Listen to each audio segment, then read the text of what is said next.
Sit with Lexi B.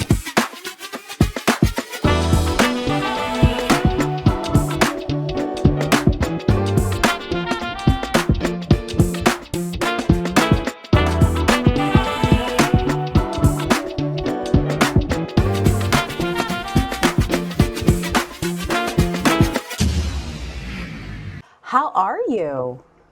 I'm doing really well. I'm excited. Well, first of all, you have no idea how excited I am. So we are connected on LinkedIn. Probably what happened, you said some very dope ancestral alignment-ish, and probably a LinkedIn connection of mine reposted it. And I was like, yep, this man knows my spirit. I think we cousins. And then I was like, please say yes to me on LinkedIn. What you are doing, how you are showing up on the internet, what you are talking about, especially on a professional platform like LinkedIn, I do think is very revolutionary and very calming.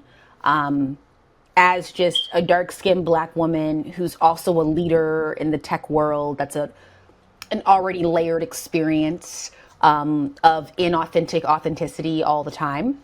And so I appreciate you, and I wanted to say that. Thank you. I mean, that means a lot. Listen, I might have to start putting revolutionary in my bio. Hold up. You're welcome. You're welcome. You're welcome. So let's go ahead and get into it. Where are your people from? Where are you from? How did you get here? All right. So before I go to like where the people from, gotta say I'm born and raised in New York. All right. Okay. I feel New Yorkers gotta represent, and I feel like New York is a special place, and it was really not only my birth, but it really set the tone of like what I wanted to do in life. But before that, my parents immigrated from the Dominican Republic, so my grandparents as well. So the DR. So we speak in Spanish at home. That's right. Yeah, speaking Spanish at home. We got seasoned food at home. Damn right. A little adobo, you know what I mean? Do you go back to the DR? Do you go visit the cousins? Yo, you know what's funny? I used to go every year when I was a kid, like twice a year. So for Christmas and the summer. But as I got older, I was, high school, then college, you start studying abroad, you start doing all these things. And I didn't go as often. So even when people are like, yo, what should I do in the DR? I'm like, yo, let me ask my barber, because I'm not the guy. I'm not the guy. Let me just text him real quick. Because he be knowing. Yeah, he be knowing. He be in the streets. He be outside. Yeah. I'm not mad at that. Shout out to the barber. So one of the many things that you do online as a person who knows you from your online presence is you really speak about, dare I say it, the violence that happens and that transcends when you are actively deciding to not be yourself, especially in professional spaces, especially in spaces that were not built for people like you and I, right? As I tell folks, I'm constantly a disruptor, even when I don't want to be. So I might as well disrupt in a strategic way. I might as well disrupt the way that I want to disrupt, because y'all gonna think that I'm everything but a child of God regardless. My first question to you was, when did you start realizing that actively trying to be inauthentic in all spaces, but particularly in spaces that write your paycheck, is actually violently oppressing you at the same time? Oh, that it is oppressing me.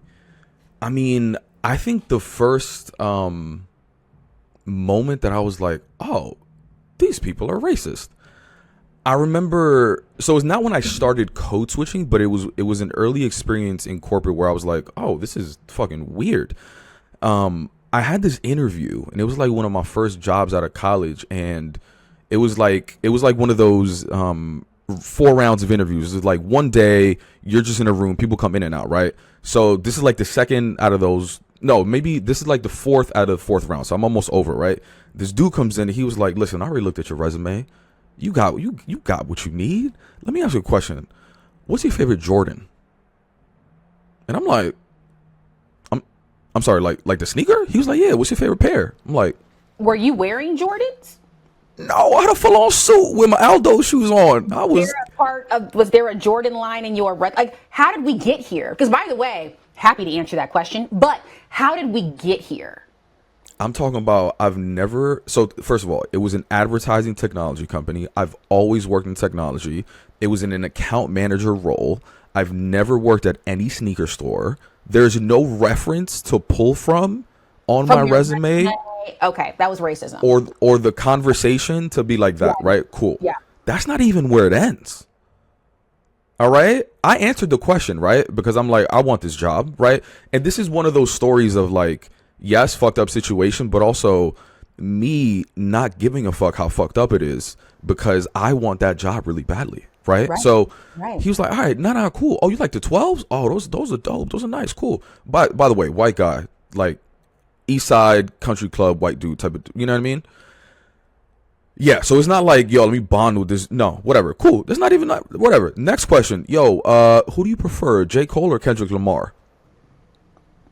Again, I've never worked at any entertainment company.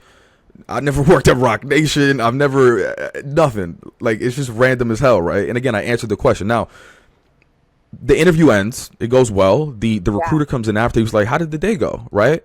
That could have been my opportunity to be like, this was the most awkward interview experience I've ever had in my life. What did I do? I said, oh my God, amazing. I can't wait to hear back from y'all. Blah, blah, blah, right? Why? Because I don't know the implications if I get this job, if I snitch, say something, whatever, on what this person is going to do, right? He's not going to be my manager, but he's a senior account manager on the team, and he may make my life difficult, right? And you don't know what kind of relationship he has with your manager. For all we know, they're at the J. Cole concert acting awkward in the corner next week. Like, you don't know what's going on. Right. So it was one of those first instances where I was just like, I'm just gonna keep my mouth shut. I'm gonna do what it takes to just get paid, but I'm not even gonna report it. I'm not gonna say anything. I've never brought up this situation in work. No one knows. I've never identified him by name. Just like, I'm gonna just put my head down, like, just do what I gotta do. And how did that work out for you when you got the job? Because I think sometimes people forget how people act with you in the interview is definitely how they're going to act at work. I had a mentor once tell me, she said, Lexi, the interview's like the wedding, right? You put all this effort into the wedding. It's very sexy. It's very chic. Whatever you want at your wedding, you have. And she said, the job's like the marriage. And so people usually come to the interview with their best, right? That's like them on their best day. The job day to day with them is the marriage. And that can get messy. It can be good. It can be bad. It can be clunky. It's layered. How is it interacting with this very interesting individual? So it turned out that the individual, that was his thing. Not as far as like well, all right, that was his thing in two ways. One, he liked hip hop. He was fascinated with, let's just call it what it is. He's fascinated with black culture, right? So he didn't dress like it, but on the weekends, if you will, he would try to wear those clothes. He knew I was Dominican. So he was like, yo, P, when we hitting up Dykeman, I was like, I'm never going to Dykeman with you ever in my life. Will I ever hit the streets with you on a weekend? I will never get a drink with you. This is not going down, because you're not going to be asking my friends that, right? So, but as far as the questions and like the assumptions and I don't even know, but let's call it the research that he's done on the culture, I ain't gonna lie, he was spot on. He read me like a book. Everything he thought, like, you know what? Now that I think about it, I never laughed at how accurate the fucking descriptions and thoughts that he had of black people actually were. I ain't gonna lie. Yes. Look, these little anthropologists who want to be black but don't want to be black. Look, they get A+, and I do want to honor that. I want to honor the report card, but I do think it's interesting that we do live in a culture, as we know, that black people are the foundation of all cultures. And y'all want to be black so bad, but you don't want to be black when it's time for political stuff, and you don't want to be black when it's time for violent stuff. And so I always semi-joke with people, and I'm like, you want to be black, but you don't want to be capital B black, and that's an issue. You know what's fascinating, and I've never made this connection until now? So fast forward in my career, when I got to Facebook, I was the anthropologist, but I used to study white people. Like, I've been studying white people, bruh, since I was 4, but go ahead. Yes.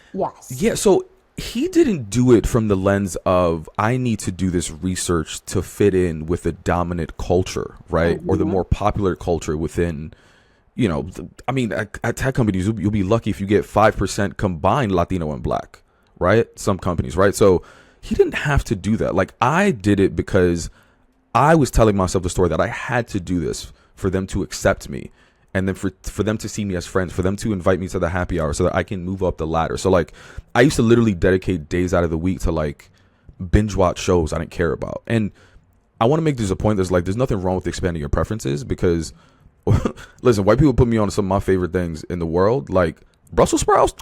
I used to never eat Brussels sprouts before white people. Top tier. Yeah, top tier. Like, listen, Friends, I don't like. Steinfeld, I love. But there becomes a point where you try something, you don't like it, and you do it solely for the purpose that you hope you'll be accepted by people, right? So instead of watching shows like Insecure, like I would binge watch shows like Riverdale, just hoping that if somebody brought it up, because they often would, that I would be able to join into the conversation, you know? And that ultimately led down to like me being burnt out and like a mental health crisis, right? So it's interesting, this different perspective of like, you know, the quote unquote anthropologist, where he's trying to do it to seem, I guess we're both trying to do it to seem cool. I don't know. Can I push you on that? Please. I think that there's a difference in anthropology and like I'm trying to seem cool, because I have yet to do my own inner work on who I am and be comfortable with who I am. So regardless if you don't like the Brussels sprouts, I'm cool with loving them and we can still coexist, versus being the anthropologist for survival. Yes, And that's I know right. for me, as a Black girl growing up in St. Louis, Missouri, I was an anthropologist for sheer survival. And the battle of my life, the constant battle of my life that I'm still navigating, is making sure that I show up authentically and get what I want out of the experience. As I tell folks, I really hate the term. No, I feel bad for the term code switching, because I think code switching the term has been taken, kidnapped, if you will, enslaved, if you will, with a bad definition. We now use code switching in the culture as you're trying to be white. And if you actually do research on the term code switching, it literally means how you talk to your grandmother is different than how you talk to your brother, which is different than how you talk to your friend, which is different than how you talk to your life partner. And by the way, I fully support that. I do not want my husband talking to me like he talks to his mom. That's weird. Okay? But because of society and because of what Black and brown folks go through, we now redefine that as do not code switch at work, be your authentic self, which as a leader in the technology industry, I fully support. I guess my question to you though is that we also got to pay these bills, right? Because I would assume that if you are at one of these companies, you are there to pay bills, or maybe you're there to have fun. I don't know. I don't know all the people. My question to you though is how do we balance that? Because hopefully you know by now, I fully support being authentic in spaces. I think that being inauthentic is actually violent towards you and is not going to get what you want. I also think that how you talk to your boyfriend should not be how you talk to me if I'm your manager. So what do you think about that? Yeah, I've heard that argument many times, as far as like you can't be the same exact person here versus there. And I think there is some truth to that. I think right now there's too big of a gap between the versions of I feel like we're playing like 20 different acting roles throughout our lives, and I think we can cut that down maybe to 3, right? I don't know. I'm making it up, right? Like maybe you don't curse in front of your mom, but in front of everyone else, like you feel comfortable cursing. But I think that's the really big problem. Like we have too much of a gap between all of these quote unquote characters that we're portraying. And the more that we can bring them to the center, I think the healthier that things would be.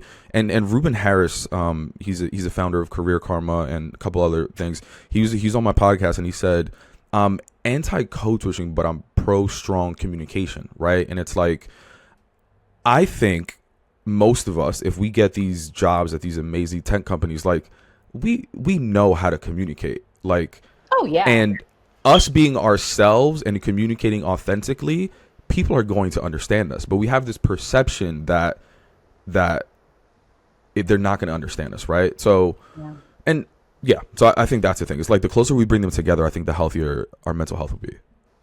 So then how do we unlearn it? Because I know for me, my journey to have to unlearn what it looks like for me to be me in quote unquote professional settings was a journey. Because all my life, I was taught to act in a certain way in those kinds of settings from people who love me. It was out of love, right? Yeah. And then I think like in my mid-20s, I was like, y'all still gonna try to pit me if I have gold hoops or not. So y'all still gonna try to fire me if I have a head wrap or not. So I'm gonna just do me, right? How was your unlearning process? What was that moment for you where you were like, I'm not doing this anymore?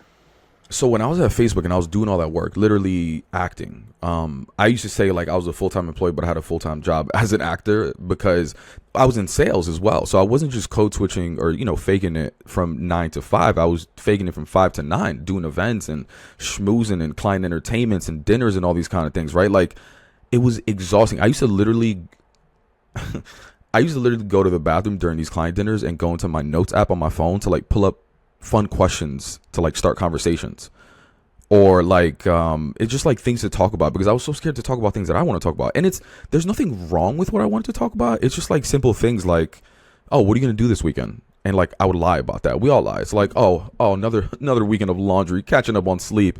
No, I'm going on 2 dates, some women that I met on Tinder, and it's going down, like whatever, 2 different women. But like I had this idea in my head of like, oh, they're not going to take me seriously if I do X, Y, and Z, right?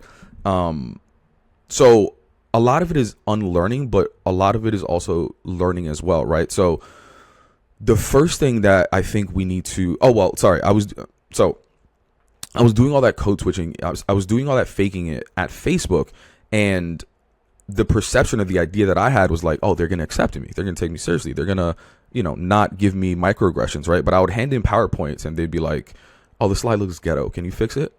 Or I would be labeled unfriendly, unapproachable. So I was doing all this work and I was like, for what?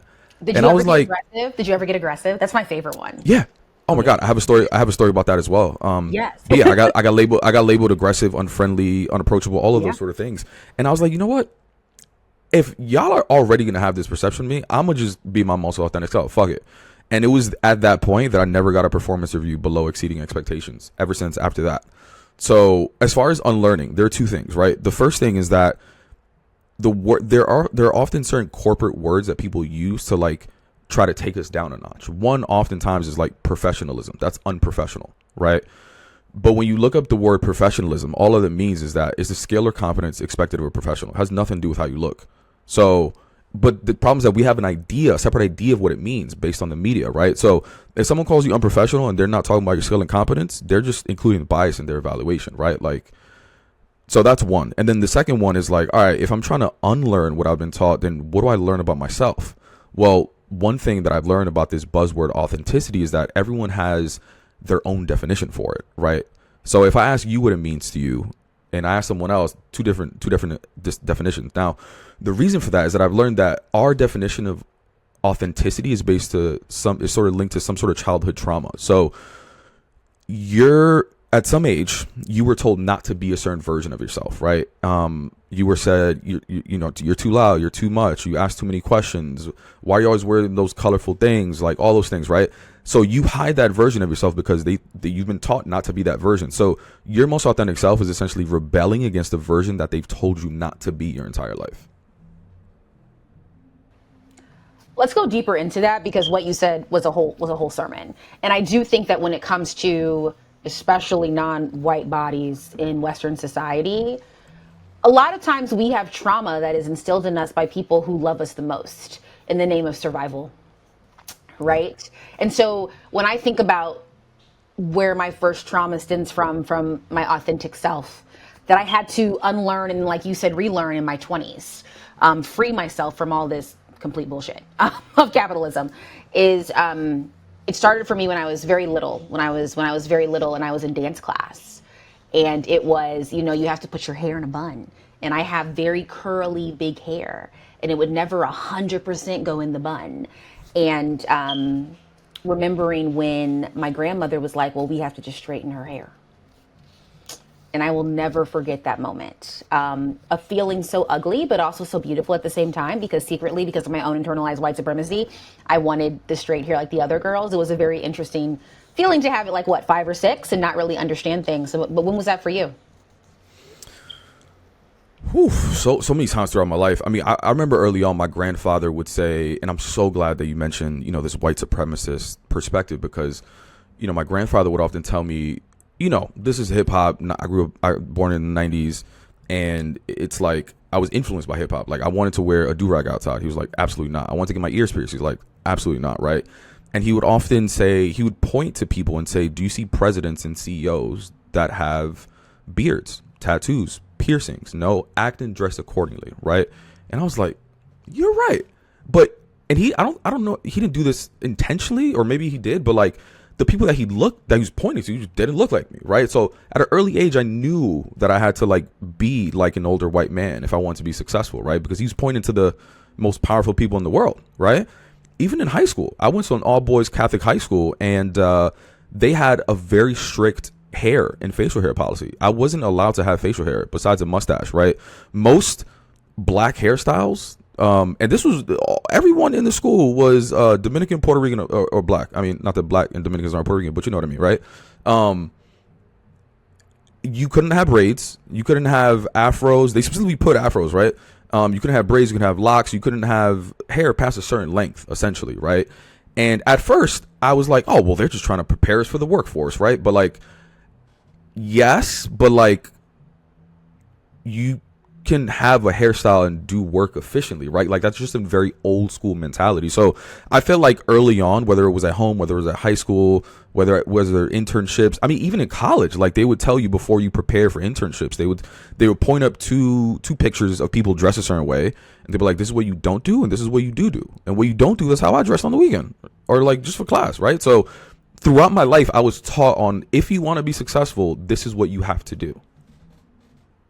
And I think we got to take that a step further, fam, right? Because when you think about that, that's actually whitening, right? Mm-hmm. So, for example, like in Australia, they had the rabbit picket fence situationship where they were literally, they would take Aborigine babies, they would take Native Australian babies, put them in basically concentration camps and teach them how to act like the English who came to Australia, with the hopes that they would marry into those English families. And then over time, the Aboriginal blood would no longer exist, right? The same thing happens in colonial North and South and Central America. But instead of this idea of, you know, birthing it out of you, it's like cutting off your hair, like deculturalizing you. So we all want to not be ourselves.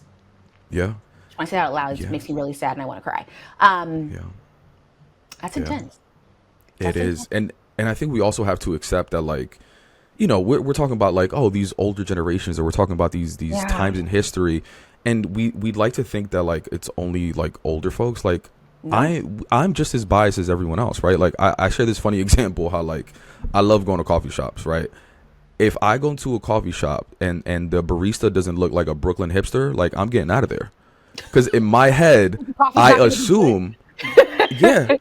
But like that how you look does not determine how well you can make a coffee, right? Like I have to, you know, a couple years ago, I had to check myself. I was like, wait, what? But like if I go in there and I see this little short lady that looks like my mom, I'm like, she don't know how to make a latte. She knows how to make drip coffee. But like I just made that shit up based on how many people I've seen making coffee and what they look like, right? Just because we've seen a certain representative as an engineer X number of times doesn't mean that that's the only version of what an engineer looks like, right? So it also takes us to be our most authentic self, to break the mold of what people's perceptions are. Yeah. Earlier, you said that when you started being your most authentic self at Facebook, your literal check changed. Performance reviews were like, you are that one, right? You were now getting all the positivity. You were getting all of the engagement. Let's go deeper into that, because that's actually very interesting that you actively now decide, I'm not going to do this. I'm not going to put this mental health scare on me. I'm not going to be so drained because I'm trying to be you. I'm going to just do me. And you making that active choice now actually gives you the response that you deserved in the first place. Tell us more about that. And by the way, I'm not the only person. So on every episode on my podcast, we talk about this conflict between authenticity and professionalism. And every single guest has said the same thing. Like, they don't start doing their best work until they stop faking it. Oh, something happened to me when I was 26. I'll never forget. I was like, F it. And then my career skyrocketed. Yeah. I think it's just like a simple math equation. Like, you have 100% of your time available, allotted to you throughout the day. If you're wasting 50% of it to be an actor, like every day, like Denzel don't even act that much. Right. So you have time to just like simply do your work. And then by the time you get out of work, I'm not saying you're not going to be exhausted, because like work is demanding, but you'll feel a little bit less exhausted, and maybe you'll do something that can actually be beneficial for your mental health. And you could, come into work and be less resentful than you were when you were faking it. You know what I mean? So for me, it's a really simple math equation. But besides that, even these client dinners where I would like have to like go to the bathroom to like almost have a panic attack to think about like, oh my God, this is so boring. I don't know what I do. What should I say? I would finally like be real and like not be afraid to say things like, yeah, I did go on 2 Tinder dates last week. And then instead of the assumption that I had was like, oh my God, people are gonna be like, oh my God, ugh, this, whatever, get away from me. People were curious and they were like, oh my God, what is Tinder? What is that? We had a conversation about it, and I was actually able to just like build relationships with people. Now, did people understand everything I was saying? No, but like I just explained it to them. Did I hear some microaggressions? Yeah, but I also gave less of a fuck. I became comfortable with this idea. I didn't want to get fired. I did not want to get fired, but I was comfortable with the idea of being fired because I started realizing that like, how likely is it that I'm really going to get fired? No one knows. I can't predict the future. No one can predict the future, right?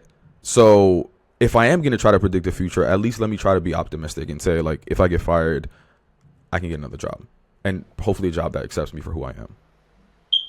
But I would also take it a step further and say that when you start just being yourself, you actually attract the people that love that. Oh, yes. And also to add to that, not everybody gonna like you, even in your most authentic self. In your least authentic self, you're gonna have haters, and in your most authentic self, you're gonna have haters. And so I'm very big on the sooner you start walking in your authenticity, especially when it comes to your paycheck, you're gonna attract the people who love it, and they're gonna be there for you, and they're gonna ride for you. And so if you get fired, if you get laid off, if you already have your network, right? Because you and I both know in white supremacy, like, you're gonna get fired regardless. This is not for you. This is not for you to thrive, right? And the people that don't like it, guess what? Now you've just identified them. Let it go.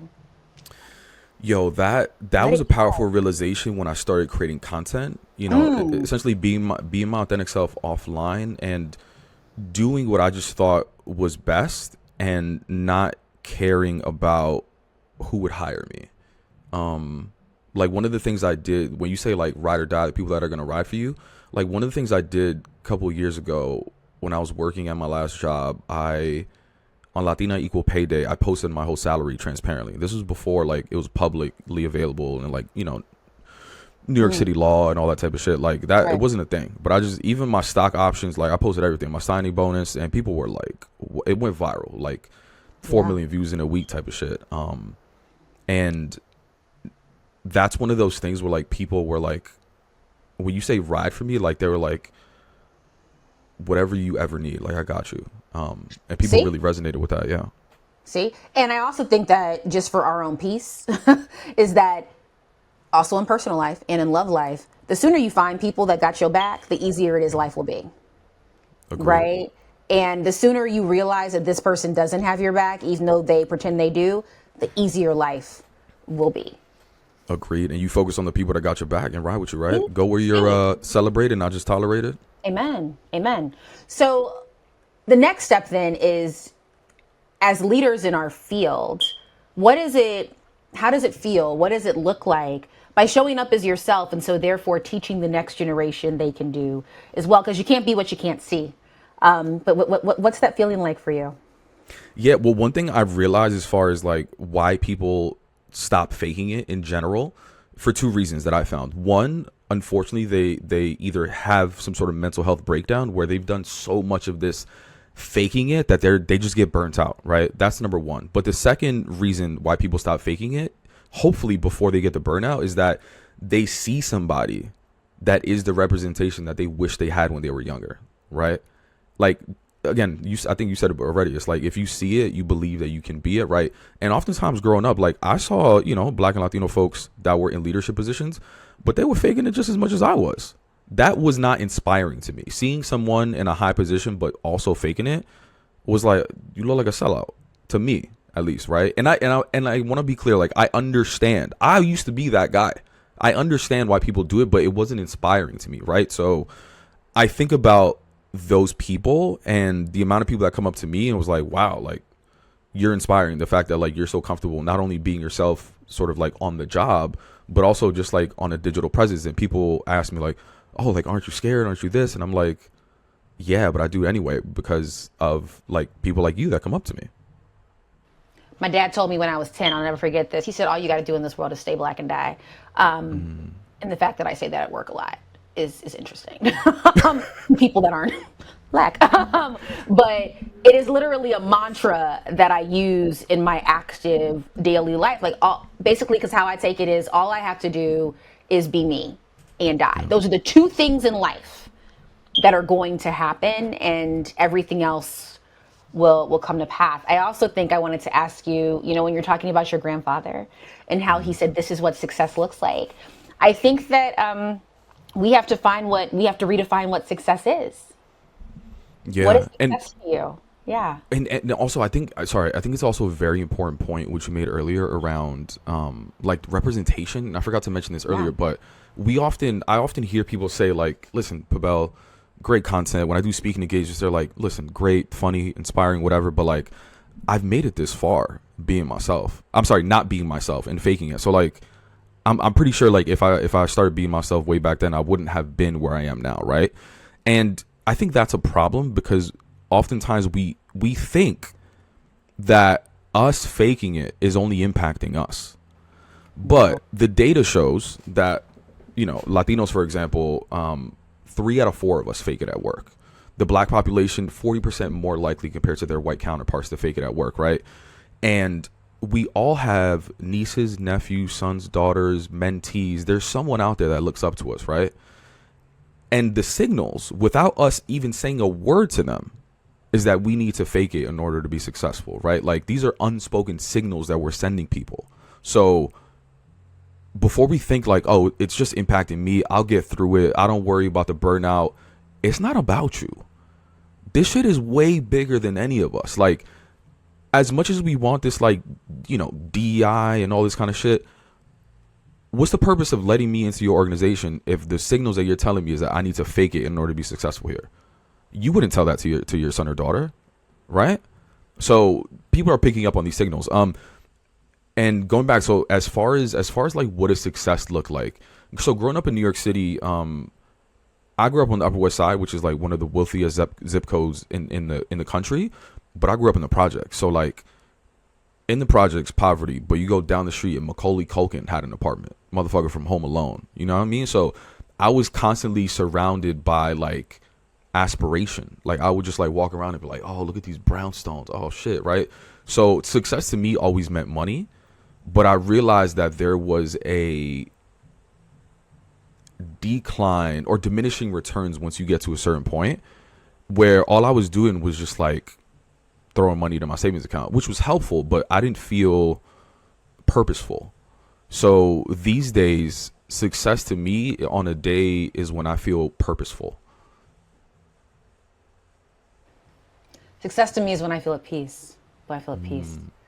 And I love what you said about it's not about you, because I'm just thinking, I had a baby earlier this year, and every time that, thank you. For the record though, parenthood is a hood. Making children. Parenthood is a hood, okay? A lot of people think that before I had a baby, I was my most authentic self. And my husband tells this funny story that I don't remember because I was, drugged up after labor. And he says that, he's like, I'll never forget, we get to the room, they give you the baby, and I look at you and say, how do you feel? And you literally looked at me and you were like, oh, they thought that I was fucking authentic before this? It's on and popping. And I think it's because, again, I don't remember this, but I would probably say some stuff like that. So I believe him. But this act of, this radical act of bringing a black body into ghetto earth. And then also just this radical shift in my mind of what now that means and what she looks at. Because, kids don't do what you say. They do what you do, which is terrifying. But yeah. Yeah, and they don't have to say anything. They don't have to say, oh, saw that. You don't have to tell them anything. They literally pick up on everything. Like I said, parenthood's a hood. That is my PSA for birth control. Parenthood is a hood. Reintroduce yourself to us. Who are you? Yeah, so Pabel Martinez, I'm a native New Yorker, storyteller and tech founder. I founded a tech company that helps you stop overthinking and jump into conclusions. I appreciate that as a tech worker and as a person who uses tech. I actually really do appreciate that. Thank you. Thank you so much for being here. This was wonderful. Yeah, me too. I had a good time.